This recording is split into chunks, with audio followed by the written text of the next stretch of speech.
G'day and welcome to a couple of fishing tips from Nick. It's pretty much the first episode I'm doing, just going through a few of the most asked questions in regards to bream fishing in and around New South Wales waters mostly, but you know they can be taken, these tips and ideas pretty much can be taken all the way through the east coast of Australia and even manipulated and changed around a bit all around Australia for many different species. Today pretty much we're going to be talking about bream though, and what type of outfits to use when bream fishing. I'm a bit of a Daiwa freak, I like my Daiwa stuff, so most of the words I will be talking about a Daiwa. However, pretty much comes down to personal preference. You know, what works for you, what doesn't.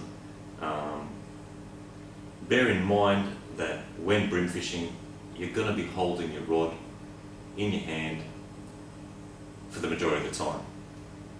The type of fishing I'm going to be talking about is lure fishing for bream. So when I'm talking about holding that rod, we're talking about flicking lures for hours. You're sitting there on a kayak, on an inflatable boat, you know, off your boat, whatever it may be, or even off a jetty, you know, in amongst leases, whatever it may be. We'll start off with a couple of reels first and foremost. What I've got here is I've got 3 different reels that I do use for brimming. One larger than the other, however all 3 work just as well as each other. We'll start off with the lightest of the 3 reels straight off. And what we've got there, we've got a Daiwa Certate 1003. And that's spooled up with 2-pound line. Now a lot of people sit there and go, you know, 1 kilo line, what are you going to pull in with 1 kilo line? Well, you know, a lot of bycatch that I do get when it comes down to brimming, a flathead, sometimes even the odd salmon, and 2-pound line, as long as you have your drag set correct, you fight the fish rather than try to winch the fish in, you don't have much of a problem. 2-pound line, 4-pound leader. Why don't I go for a heavier leader? Well, bream are a very finicky fish. They like light leaders, spooked easily, so you always want to approach them, you know, using an electric motor if you can, or on the drift, but they do spook very easily, and that's why you go the lightest leader you can. 4 pounds is pretty much the heaviest I'll go when it comes to bream. Some people do go up to 6 pound, but 4 pounds my bet when it comes to getting a couple of bream. Like I said, you've got to bear in mind you've got to be holding these reels for hours at a time sometimes, you know, waiting for tide changes, trying different spots, flicking at different snags, leases, whatever it may be. You want to have a reel that in your hand is not going to sit there and after a while you're going to end up, you know, muscles aching, wrist hurting.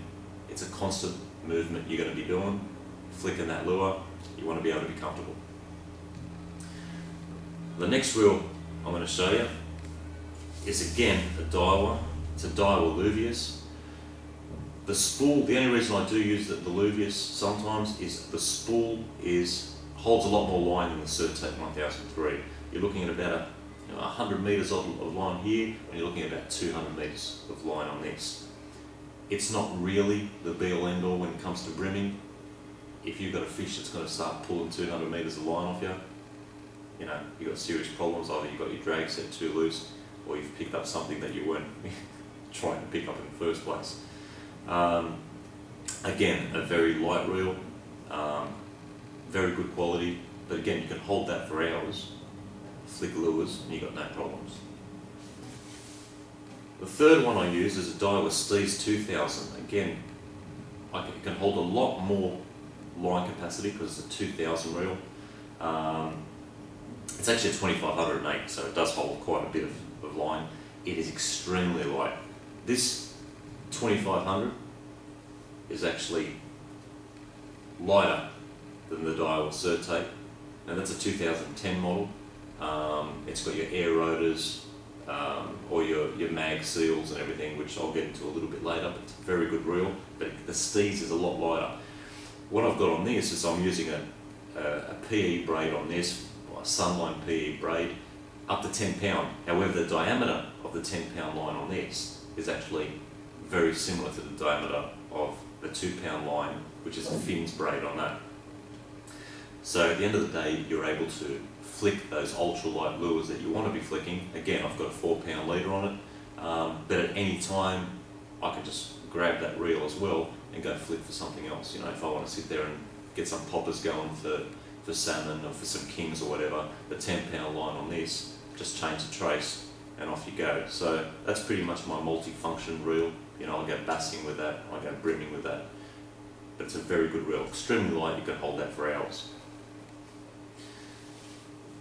So they're the 3 reels pretty much that I use when it comes to brimming. Now, rod selection is the other thing. I see a lot of guys going out there trying to flick lures with these. Like, seriously, you could pull in a boat with some of the rods these guys are using. Now, the type of rod they do use, and a lot of people do seem to get, are the very, very tough rod at the front. Not much flick in it. So when you're holding that rod and you're trying to flick a lure, I don't know if you can see that there, it doesn't have much flick to it. What you're doing is you're not getting the full action out of your lure. Don't get me wrong, you can use a rod like this for lure fishing. When we're going for bream, we're using ultra-light lures. I mean, lures that pretty much the wind will just take and fly off to the side. Very small, very light. So you want to steer clear from the thicker rods, or even, I mean, this is a very light and thin rod, it's a G-Loomis rod, but you know, you're looking at about a 10 to 17 pounder. It doesn't have the flicking motion you need to really get that lure to work the way you want it to work. Now, over the years, I've gone through different rods. I mean, I've gone through ugly sticks, I've gone through 100 different brands. The brands I've ended up with now are the brands that I feel work best for myself. Again, when it comes to choosing a rod, you're going to do the same thing. You're going to sit back and you're going to go, right, what works for me? Unfortunately, that costs money. This is why I'm pretty much making this video. So you can sit back, get an idea of what you'll be looking for, and then go out, budget permitting, get what you need. One of the rods I do use quite often, it's actually a New Zealand made. It's a composite developments rod. Very good rod, it's a GD rod. Extremely flicky. So this rod here, I don't know if you can see that, it's a bit difficult, but that is just ridiculously flicky. It's all over the place. This rod though, I love to use. A little bit difficult to get used to. It's a 7-footer, extremely light. You tee it up with something like a surtape, which gives you a perfect balance. You want the rod to be balanced. You don't want to put a huge reel on this thing and have an ultralight rod, because when you've got that in your hand, it just doesn't, you just not get the motion you need to get that lure out there. And on top of that, to actually get that lure moving the way it's intended to move. Most lures have to look like an injured bait fish. If your rod and your skill can't make it do that, well, you're not going to be catching fish. So that's the GD rod. Very awesome quality. It's absolutely brilliantly made.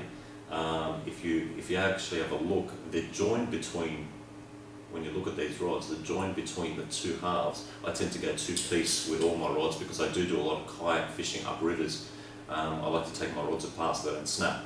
That's why I do go for that. But you'll see that's not bound at all. That's actually just been laser cut. So you do have to be extremely careful when you do cut these around through bush if you're going to be land-based or walking down tracks and what have you. The ultralight rods, you can damage them quite easily. The other weapon of choice is another Loomis rod. Again, you're looking about it. It's a 6-footer.